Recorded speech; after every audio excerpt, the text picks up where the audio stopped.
Assalomu alaykum.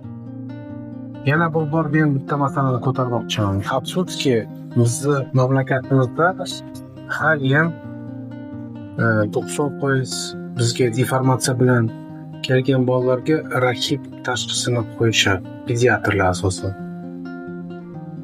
21-asrda chet el davlatlarda rakib alohida, voronkosimon deformatsiya alohida belgilanadi. Chunki bu har xil kasalliklar. Eng muhimi, agar rakibda vitamin D va kalsiy beriladigan bo'lsa, ko'krak qafasi deformatsiyalarida oldin korreksiya qilish kerak.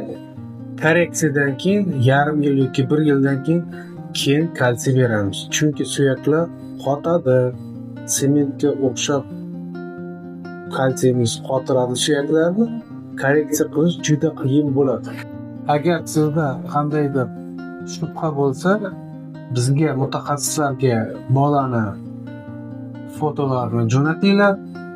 Biz ko'rib sizga aytamiz, bu oddiy rakitmi yoki ko'krak qafasi deformatsiyami. Chunki davolash taktikasi har xil bo'ladi.